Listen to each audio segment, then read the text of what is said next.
Dear learners, welcome to second session of childhood and growing up. In this session, we will know about the stages of growth and development. In previous video, we completed the concept, meaning and general principles of growth and development. Stages of development. Growth and development across various stages from infancy to adolescence. Physical, intellectual, social, moral सभी aspects में हम देखेंगे.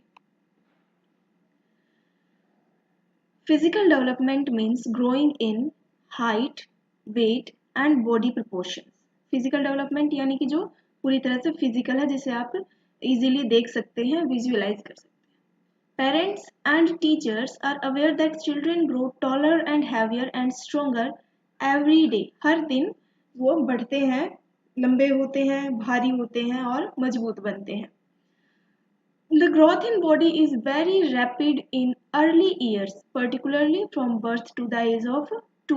0 to 2 जो as है 0 to 2 years, तो उसमें जो है बहुत ही रैपिड यानी तेज गति से शरीर में ग्रोथ होती है, वृद्धि होती है. Then the growth slows down till it again becomes rapid with the coming of puberty. क्या होता है, 2 साल के बाद जो उसकी ग्रोथ की स्पीड है वो क्या हो जाती है, धीमी हो जाती है. उसके बाद वो फिर से तेज होती है प्यूबर्टी के साथ. और प्यूबर्टी को क्या बताया गया, stage of maturity both in boys and girls. Educationists and psychologists have studied that physical growth and development come under 4 distinct periods. 4 जो distinct periods हैं, इन्हें ही आप क्या कहेंगे, stages कहेंगे. 2 are characterized by slow growth. इनमें 2 stages ऐसी हैं जिनमें growth क्या होती है, slow होती है, while 2 others by rapid growth. बाकी की जो 2 हैं उनमें growth की speed क्या होती है, ज़्यादा होती है. So first is prenatal period, यानी कि जन्म से पहले का जो पीरियड है. Then stages of infancy and babyhood, यानी कि जो नवजात बच्चा होता है वो वाली स्टेज. देन चाइल्डहुड, और चाइल्डहुड को 2 पार्ट्स में किया गया है, अर्ली एंड लेट चाइल्डहुड में इसे डिवाइड किया गया है. Then fourth is period of adolescence. Adolescence के पीरियड में दिस लीड्स टू अडल्टहुड. उसके बाद क्या आ जाता है, अडोलेसेंस क्या है, अडल्टहुड क्या जो है शुरुआत है, तो अडोलेसेंस ही लीड करता है अडल्टहुड में. और यहाँ पर प्रीनेटल पीरियड यानी कि जब वो माँ के गर्भ में होता है, ठीक है. उसके बाद इन्फेंसी और चाइल्डहुड यानी कि जन्म से लेकर 0 ईयर्स से 2 ईयर्स तक, जन्म से लेकर 2 साल तक की जो उम्र है उसमें कैसी होगी, stage of infancy and babyhood. Then childhood, childhood में क्या है, अर्ली एंड लेट चाइल्डहुड. जो 2 से 6 साल की उम्र है उसे अर्ली चाइल्डहुड कहा गया है, और 6 से 12 साल की जो उम्र है उसमें लेट चाइल्डहुड कहा गया है. उसके बाद एडोलेसेंस का टाइम है 12 to 18 ईयर्स, ठीक है. तो ये है स्टेजेस ग्रोथ एंड डेवलपमेंट की, and these are the 4 periods. अब सबसे पहले आता है prenatal period. Prenatal period में क्या होता है, it is the first developmental period in the life span of any individual. किसी की भी जिंदगी की ये क्या होता है, सबसे शुरुआती पीरियड होता है.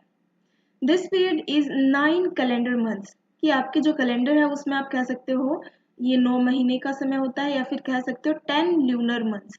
ल्यूनर मंथ्स यानी कि that is related to moon, ठीक है. तो वो उसके अकॉर्डिंग जब आप चलते हैं तो 10 मंथ होते हैं, और जो आपका कैलेंडर है उसके अकॉर्डिंग 9 मंथ होते हैं, ठीक है. Then this period of growth and development takes place in the body of the mother before the birth of the child. बच्चे की ये जो टाइम होता है इसमें ग्रोथ और डेवलपमेंट कहाँ होती है, माँ की बॉडी के अंदर होती है. The word natal is an adjective connected with the birth. ये बर्थ से जुड़ा हुआ है, और प्रीनेटल का मतलब है जन्म से पहले.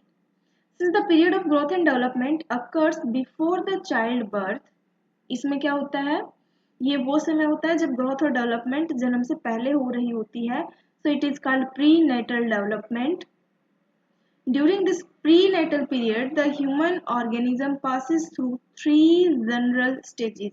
इसमें मेनली 3 जनरल स्टेजेस होती हैं. वो कौन कौन सी होती हैं, जर्मिनल यानी कि जब वो क्या होता है बिल्कुल स्टार्टिंग जब क्या होता है, कंसीव करते हैं मदर की बॉडी, तो जो फर्स्ट स्टेज होती है जहां पर बिल्कुल सेलुलर लेवल होता है, that is germinal, then embryonic, उसके बाद क्या होता है, वो बढ़ जाता है और उसे कहा जाता है भ्रूण,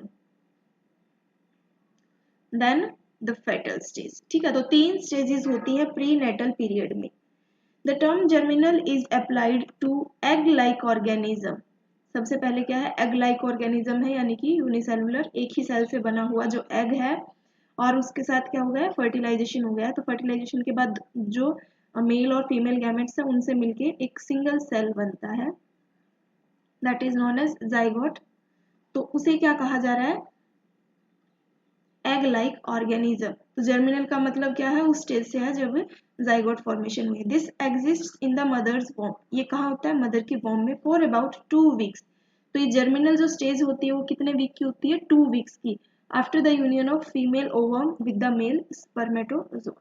तो ये जाइगोट की फॉर्मेशन के बाद की स्टेज होती है, और उससे लेकर 2 वीक तक का जो टाइम है उसमें कौन सी स्टेज होती है, जर्मिनल। देन दिस यूनियन, जो यहाँ पर मेल और फीमेल गैमेट्स का जो यूनियन हुआ है, in the language of physiology is called conception. इसे क्या कहा जाता है, कंसेप्शन कहा जाता है। In this union the ovum is fertilised by millions और बिलियंस ऑफ सेल डिविजन्स। तो इस टाइम पर जो सेल है वो डिवाइड करता है 1 से 2, फिर 2 से 4, फिर 4 से 8। तो इस टाइप से मिलियंस और बिलियंस ऑफ सेल डिवीजन होते हैं। After a continuous process of 270 और 280 days the new born baby comes out. क्या होता है कि 270 से 280 दिन का जब जो बच्चा है वो गर्भ में जब अपनी डेवलपमेंट, अपनी ग्रोथ कंप्लीट कर लेता है, तो उसके बाद बच्चा बाहर आता है। By the 8th week of development, it is known as embryonic stage। जब 8वां क्या है, वीक कंप्लीट, महीना नहीं है, मंथ नहीं है, वीक है, 8 मंथ, यानी कि अप्रोक्सीमेटली 2 मंथ्स का जो टाइम है वो कंप्लीट होने के बाद उसे कहा जाता है एम्ब्रियोनिक स्टेज, बिकॉज उसमें आप जो है बच्चे के हाथ पैर, जो उसकी बॉडी के अलग अलग पार्ट्स हैं उन्हें आप वो डिफ्रेंशिएट कर सकते हैं। Now the structure displayed characteristics. अब क्या होता है, जो स्ट्रक्चर होता है एम्ब्रियो जो है उसमें ह्यूमन की जो कैरेक्टरिस्टिक्स हैं, जैसे कि आप ये देख के बता सकते हैं कि ये बच्चा जो है, ये जो गर्भ है ये इंसान का है, तो उसमें इंसान की जो कैरेक्टरिस्टिक होती है, उसके हाथ पैर, फेशियल जो भी पार्ट्स होते हैं वो क्या होते हैं, एक्सप्रेस हो जाते हैं। From 8th week to birth, अब 8वें वीक से बर्थ तक, यानी कि 2 से जो 9 मंथ तक का जो टाइम है, the development is known as fetal stage. इस स्टेज को कहा जाता है fetal stage. Now it is called human fetus. अब इसे क्या कहा जाता है, ह्यूमन फेटस कहा जाता है। This has grown after the conception and now continues to the develop human structure and organs।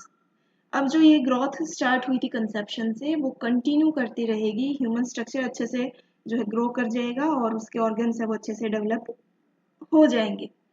After birth the newborn sees the light of the world and grows. अब जब बच्चा क्या होता है, जन्म ले लेता है, उसके बाद उसे जो दुनिया है उसमें क्या होता है, लाइट विजिबल होती है और वहां पर उसकी ग्रोथ होती है और वो डेवलप होता है पूरी तरह से एक ह्यूमन बीइंग में। They start the postnatal period of the child. इसके बाद क्या है, नेटल यानी that is related to birth. तो ये इस वर्ड का जहाँ भी मीनिंग है वो बर्थ से रिलेटेड है। तो ये था प्री नेटल पीरियड। अब क्या है, पोस्ट नेटल, यानी कि जन्म के बाद अब बच्चे का जो समय है वो स्टार्ट होता है। It is really a wonder as to how this microscopic single cell ovum become a 7 और 8 pound baby with arms and legs. अब जो है बच्चे का जन्म हो चुका है, तो उसके बाद ये थोड़ी सी हैरानी भरा है कि कैसे एक सिंगल सेल, माइक्रोस्कोपिक जो सिंगल सेल था वो पूरी तरह से एक 7 से 8 पाउंड का जो बेबी है उसमें कन्वर्ट हो चुका है, जिसके अब अलग से हाथ पैर और मतलब क्या है, large number of bones and all other internal complex organs, हर तरीके से वो क्या है, डेवलप हो चुका है। तो यहाँ पर एक जो है मल्टीपल चॉइस क्वेश्चन में कभी आपका कोई क्वेश्चन आए तो यहाँ पर ये देख सकते हैं कि बच्चे की क्या है, वेट 7 या 8 पाउंड होती है when it takes birth. Now, a one-celled fertilized ovum has a supply of nourishment and proceeds to grow and divide into 2 cell, 4, 8 and so on up to enormous number of cells. जो एक cell का ovum था, ovum को आप कह सकते हो egg, ठीक है, जो फर्टिलाइज्ड एग था, फर्टिलाइज्ड ओवम यानी फर्टिलाइज्ड एग है, उसे सप्लाई मिलती रही, नरिशमेंट यानी कि न्यूट्रिशन की सप्लाई यहाँ पर मिलती रही, and it proceeds to grow and divide, वो लगातार बढ़ता रहा और डिवाइड करता रहा, एक सेल था तो वो डिवाइड करता रहा, 2 से 4 फिर 8 और इसी तरीके से, और एट लास्ट जो वो क्या होता है, बर्थ ले रहा है, तो उसके पास बहुत बड़ी मात्रा में सेल्स हैं, एनॉर्मस नंबर, बहुत बड़ी मात्रा, ठीक है। All this descends from the same union of male and female cells, ठीक है। उसके बाद है stage of infancy and babyhood, ये क्या है, सेकेंड स्टेज है। सेकेंड स्टेज में क्या है, इन्फेंसी इज द बिगिनिंग और early period of existence of newborn, जब नए बच्चे ने एक जन्म ले लिया है तो वो क्या है, उसकी एग्जिस्टेंस का अर्ली पीरियड है, या फिर कह सकते हो शुरुआत है। It is now a separate individual or not a parasitic in the mother's body. Parasitic क्या होता है, parasitic यहाँ पर यूज किया गया बिकॉज पैरासाइट क्या होते हैं, वो न्यूट्रिशन है वो होस्ट बॉडी से लेते हैं, यहाँ पर होस्ट का काम कौन कर रही है, मदर की बॉडी है, तो वो जो है न्यूट्रिशन पूरी तरह से मदर से ले रहे हैं, बट इसकी वजह से माँ को जो है ऐसा नहीं है कि वो माँ मर जाती है। तो जो बायोलॉजिकल यहाँ पर टर्म यूज की गई है parasite, that is related to that कि वो होस्ट बॉडी से ही उसी से पूरी तरह से अपना फूड जो है ऑब्टेन कर रहा था, हालांकि बाद में भी बच्चा माँ से ही वो दूध ले रहा है, बट फिर उसे पैरासाइट आप नहीं कह सकते, अब वो पूरी तरह से सेपरेट इंडिविजुअल है। Infancy is the shortest of all development periods. अब क्या है, इन्फेंसी डेवलपमेंटल पीरियड्स में सबसे छोटा जो टाइम होता है, क्योंकि आपने देखा कि जो 0 से 2 ईयर्स, बाकी क्या थे 2 से 6 एंड 6 to 12, देन 12 to 18, तो सबसे छोटे जो है टाइम वो है ये सॉरी ये वाला इन्फेंसी, ठीक है। तो shortest of all developmental periods is infancy. It begins with the birth and continues till the infant is 2 week old. तो इन्फेंसी का जो टाइम है वो सिर्फ 2 वीक्स तक का होता है। During this period infant makes adjustment to the new environment outside the mother's body.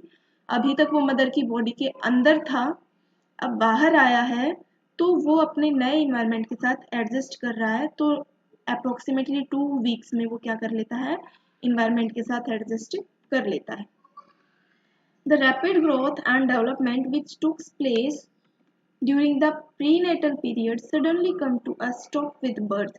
जो बहुत तेज गति से ग्रोथ और डेवलपमेंट हो रही थी प्रीनेटल पीरियड में, यानी कि इनसाइड द मदर्स वॉर्म, तो वहां पर जो इतनी तेज गति से जो ग्रोथ और डेवलपमेंट हो रही थी वो अब एकदम से रुक जाती है बर्थ के साथ। वो वाली ग्रोथ और डेवलपमेंट जिसमें सेल जितनी स्पीड से बढ़ रहे थे कि 9 महीने के अंदर एक सिंगल सेल से पूरे जो है ह्यूमन बॉडी स्ट्रक्चर कंप्लीट हो गया था, तो अब वो वाली जो ग्रोथ और डेवलपमेंट है वो स्टॉप हो जाती है यहाँ। There comes a halt in growth and development till it adjust to the postnatal environment. अब जब तक वो नए इन्वायरमेंट के साथ एडजस्ट नहीं हो जाता तब तक उसकी ग्रोथ और डेवलपमेंट रुक जाती है। It continues for a period of 2 weeks, तो ये रुकी हुई रहती है लगभग 2 वीक्स के टाइम तक।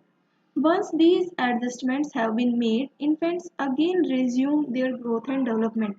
वो फिर से अपनी तेज गति से ग्रोथ और डेवलपमेंट शो करते हैं। It is a fact that some infants are born prematurely. तो ऐसा भी हो जाता है कि कुछ बच्चे प्रीमैच्योर बर्थ उनका हो जाता है। This means some children take birth before the scheduled period of time while some others takes birth postmaturely. यानी कि आप कह सकते हो कि कुछ बच्चों का जन्म जो आपके कैलेंडर के 9 मंथ हैं जिसमें कहा गया है कि वॉर्म के अंदर जो डेवलपमेंट है वो कंप्लीट हो जाती है, तो कुछ होते हैं उससे पहले ही उनका बर्थ हो जाता है, कुछ होते हैं कि 9 मंथ कंप्लीट होने के बाद भी क्या है 10 मंथ या 11 मंथ तक का वो टाइम ले लेते हैं बर्थ लेने में, ठीक है। So it is obvious that not all infants will show the same level of physical and mental development. तो इससे ये भी ऑब्वियस सी बात है कि उनके जो फिजिकल और मेंटल डेवलपमेंट है उसके लेवल में भी डिफरेंस मिलेगा। Malnutrition of mother during pregnancy have been found to be responsible for premature births. Premature birth यानी कि समय से पहले जो बर्थ हो जाता है उसके लिए जिम्मेदार माना गया है माँ में जो है न्यूट्रिशंस की कमी यानी कि माल nutrition. At birth, the average weight of an infant, regardless of sex and race, is 7 to 8 pounds. कि वो किसी भी जाति से है या किसी भी वो क्या है लिंग से है, उसका जो एवरेज वेट है वो 7 से 8 पाउंड एक हेल्दी बेबी का एवरेज वेट होता है। Babyhood is the true foundation period of life of human beings. जो बेबीहुड है यानी कि जब उसे क्या कहेंगे, बच्चा जो है छोटा सा जो इन्फेंट है वो तो सिर्फ 2 वीक्स तक है, तो 2 वीक्स के बाद का जो टाइम है उसे बेबीहुड कहा गया है। यही ट्रू फाउंडेशन पीरियड है लाइफ ऑफ ह्यूमन बीइंग, क्योंकि इन 2 वीक्स में तो बर्थ के बाद ही वो सिर्फ और सिर्फ अपने इन्वायरमेंट के साथ एडजस्ट कर रहा होता है, उसके बाद वो शुरू होती है उसकी ग्रोथ एंड डेवलपमेंट फिर से, जो कि प्रीनेटल पीरियड में हो रही थी। तो babyhood is the true foundation period of life of human being, very important. Also babyhood is a period of rapid growth and change. Babyhood कैसा टाइम है जिसमें बहुत तेज गति से ग्रोथ होती है, बहुत सारे चेंजेस आते हैं बेबी की बॉडी में। Babies grow rapidly both physically and psychologically. दोनों ही तरीके से बेबीज की ग्रोथ बहुत रैपिड होती है।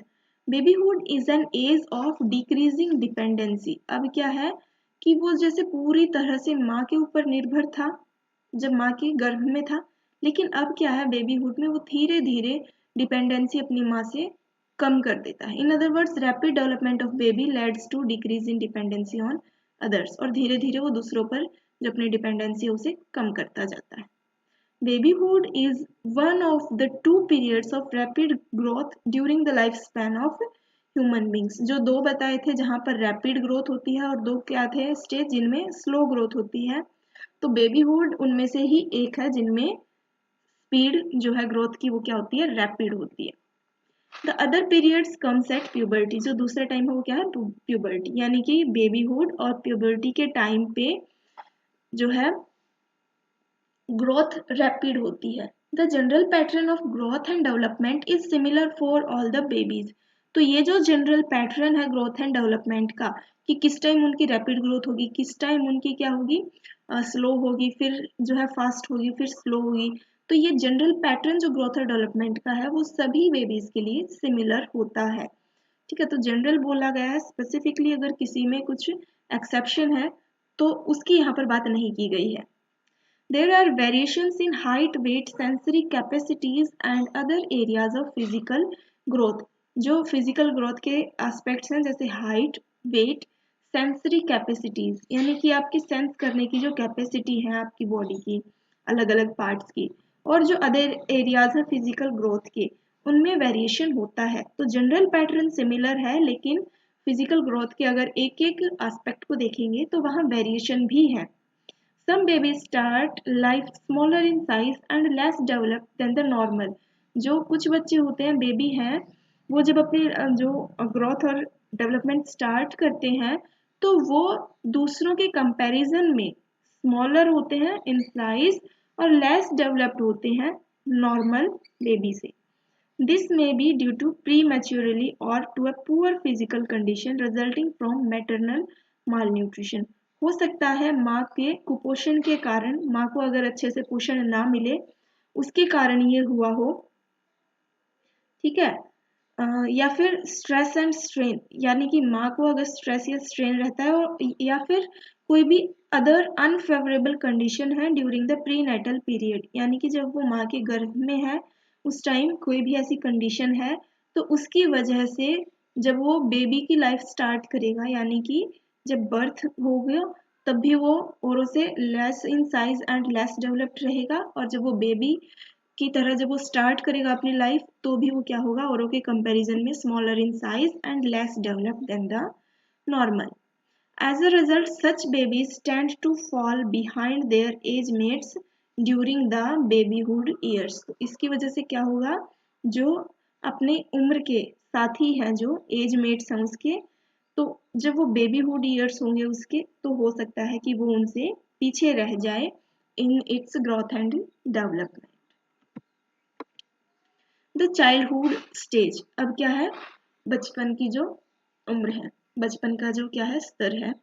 Most people think of childhood as a fairly long period in the life span of a human being. Fairly यानी स्पष्ट रूप से, बिल्कुल क्लियरली जो है इसे एक लंबा पीरियड कह सकते हैं, ज्यादातर लोग यही सोचते हैं। To children, childhood often seems endless.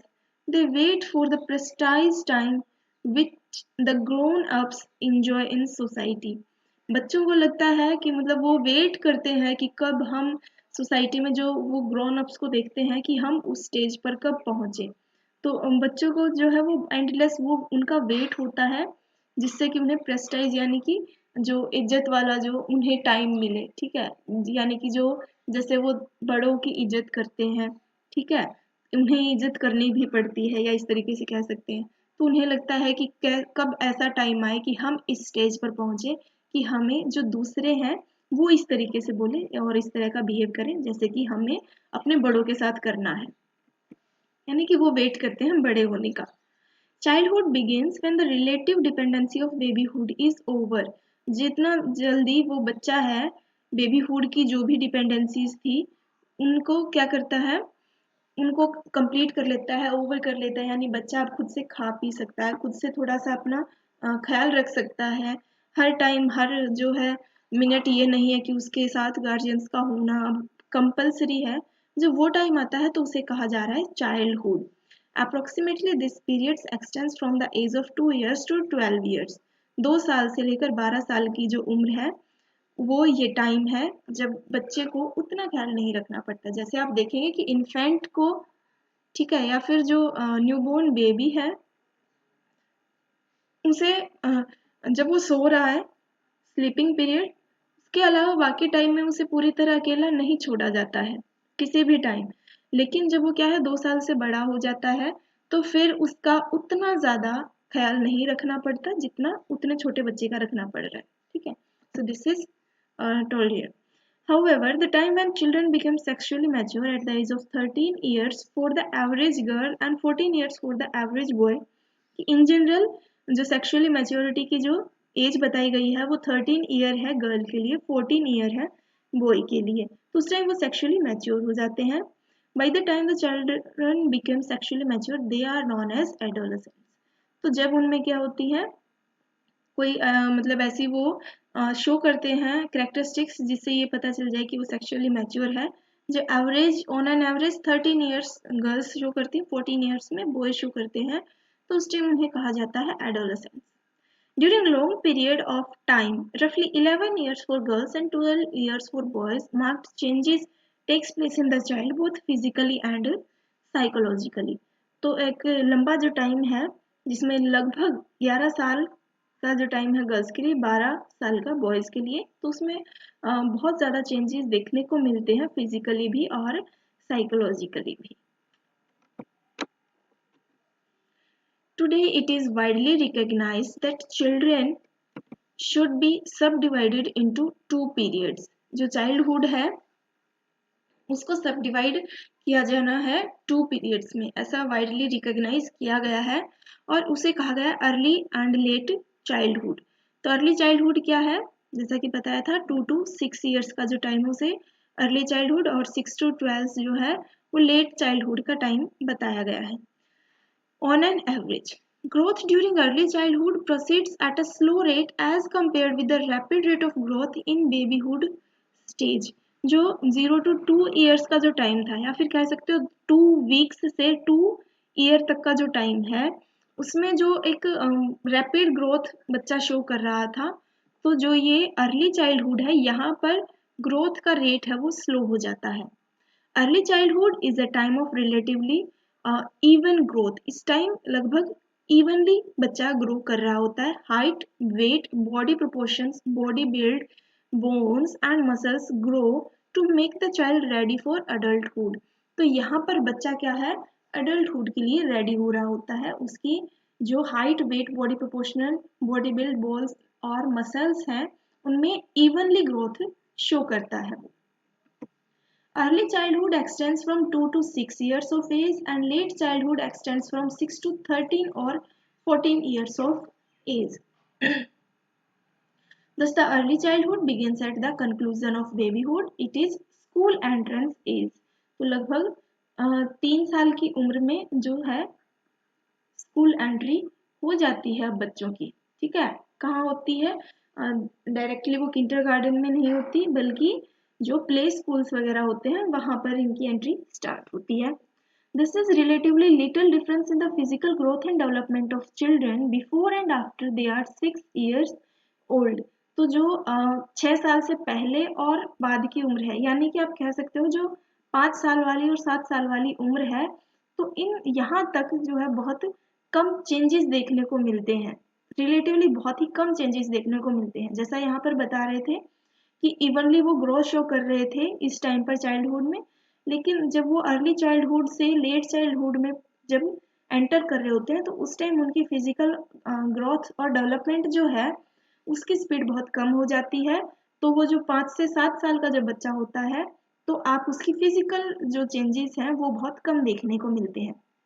Radically, it makes little difference between 5-year-old and 7-year-old children. तो आप किसी बच्चे को देखकर 5 साल का है या 7 साल का है तो उसमें बहुत ही कम उसकी बॉडी स्ट्रक्चर में चेंजेस या आप कह सकते हो ऐसी कैरेक्टरिस्टिक्स देखने को मिलेगी। Late childhood is also called stage of preadolescence, क्योंकि इसमें क्या है 6 to 13-14 ईयर्स का एज जो है, यानी कि 10 to 14 ईयर्स का जो एज है वो कहीं ना कहीं फाउंडेशन हो रहा होता है एडोलेसेंस का, तो इसे प्री एडोलेसेंस स्टेज भी कहा जाता है। The development of child at this stage depends on his motor development. Motor is related to movement. तो उसकी जो है बच्चे की ये जो डेवलपमेंट है इस स्टेज पर वो डिपेंड करती है उसकी मोटर डेवलपमेंट पर, यानी कि उसकी मसल्स, उसकी बोन्स कितनी डेवलप हुई हैं, वो कितना जो है अच्छे से अपनी मोटर स्किल्स यानी हिलने डुलने की जो स्किल्स हैं, whether it is walking, running या फिर आप लिखने की कोई भी जो ऐसी स्किल्स हैं जिसमें आप अपने मसल्स का यूज़ करके कुछ ना कुछ मूवमेंट शो करते हैं, उसकी जितनी अच्छी डेवलपमेंट होगी इस स्टेज पर वहीं इस बच्चे की डेवलपमेंट शो करेगी। Bimotor development, it means the development of strength, speed and precision in the use of one's arms, legs and other body muscles. Precision यानी कि जो सटीकता होती है, यानी कि कितना अच्छे से आप यूज कर पा रहे हैं। जैसे आप देखेंगे बच्चे की हैंड राइटिंग, कुछ बच्चों की हैंड राइटिंग शुरुआत में ही बहुत अच्छी होती है और कुछ बच्चों के साथ आप काफ़ी टाइम अगर आप उनकी जो है प्रैक्टिस वगैरह कराएं तब भी उनकी उतनी अच्छी हैंड राइटिंग नहीं बन पाती। एक तरीके से कह सकते हैं कि वो उतना प्रिसाइजली, हर एक बच्चा चाहता है कि बिल्कुल वो वैसा का वैसा लिखे जैसा टीचर उसे लिखवाना चाह रहा है, लेकिन हर एक बच्चा बिल्कुल वैसी ही शेप नहीं बना पाता। कुछ बच्चे उससे काफ़ी अच्छा बहुत सुंदर भी लिख देते हैं, कुछ बच्चों की जैसा वो बनाना चाह रहे हैं उतना सुंदरता से वो नहीं बनता। कुछ बच्चे ड्राइंग और आर्ट्स में बहुत अच्छा कर पाते हैं। ठीक है, तो ये होता है कि प्रेसिजन, कितनी अच्छे से आप यूज कर पाते हैं अपनी आर्म्स, लेग्स और अदर बॉडी मसल से।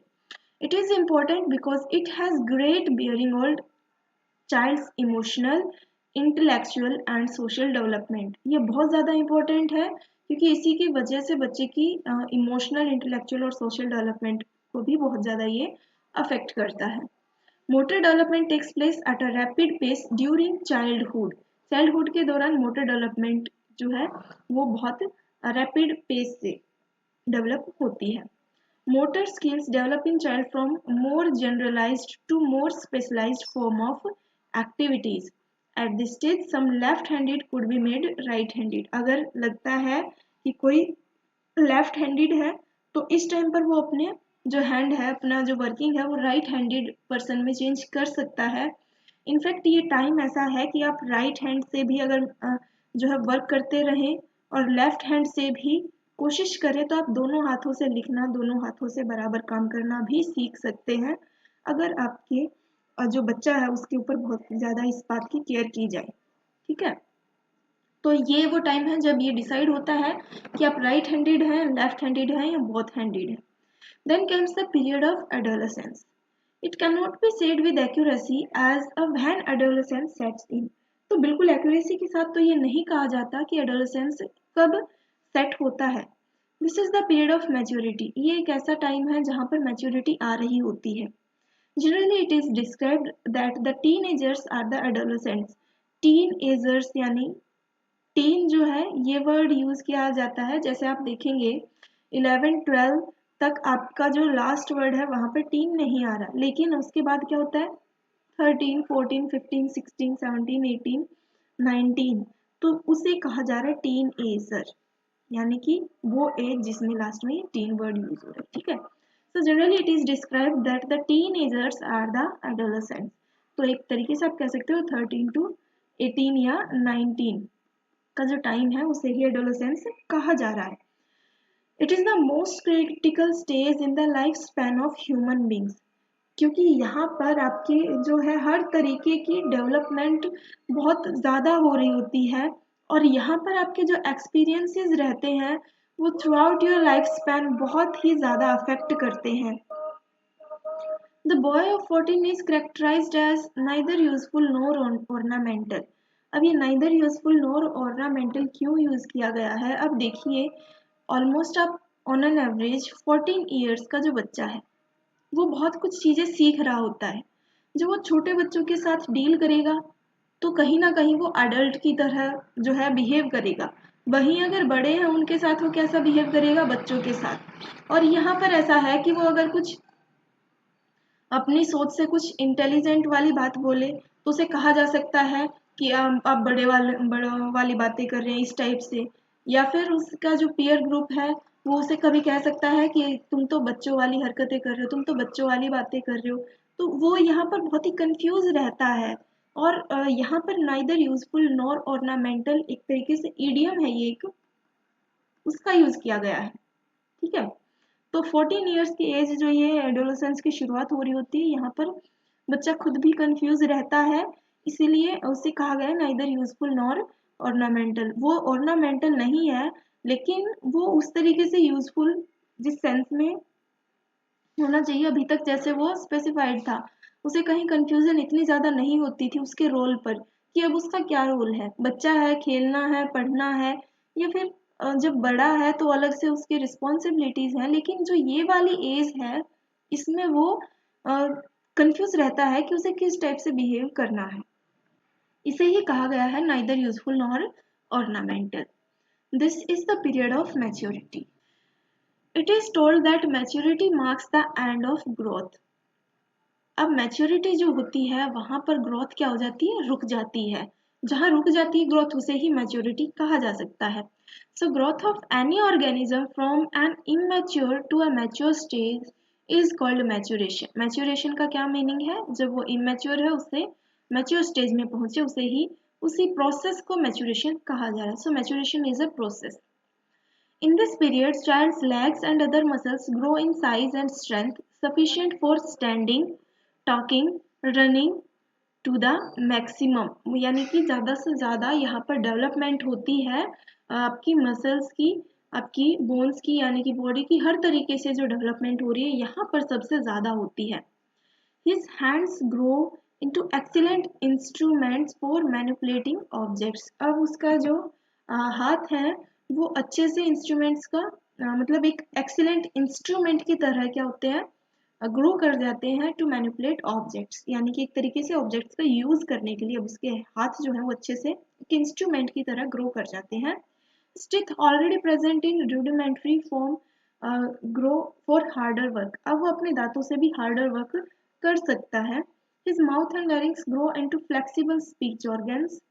ठीक है, जैसे शुरुआत में बच्चा है हकलाता है, फिर उसके बाद पिलाता है, फिर धीरे धीरे वो बोलना शुरू करता है, लेकिन इस टाइम पर उसका जो है अच्छे से ये सारे ऑर्गन्स डेवलप हो चुके हैं, तो वो अब फ्लेक्सिबल स्पीच ऑर्गन्स में डेवलप हो चुके होते हैं।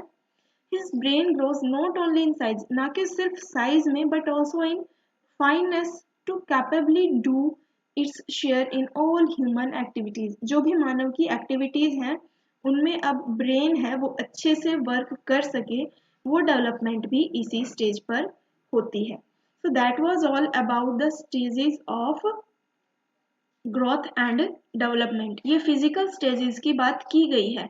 इसके बाद आप देखेंगे फिजिकल के बाद इंटेलेक्चुअल, सोशल और मोरल डेवलपमेंट। तो ये कैसे देखेंगे आप? ये जो कॉग्निटिव डेवलपमेंट हो रही है ये इंटेलेक्चुअल से रिलेटेड है, सोशल डेवलपमेंट थ्योरी इरिक्शन की है और मोरल डेवलपमेंट थ्योरी कॉलबर्ग की है। तो ये स्टेजेस जो बाकी की तीन यहाँ पर लिखी गई है वो आप विद द थ्योरीज देखेंगे। तो आज आपने देखी है various stages from infancy to adolescence. इनमें फिजिकल आपने अच्छे से देख ली है, इंटेलेक्चुअल, सोशल और मोरल डेवलपमेंट आप इन थ्योरीज के साथ देखें।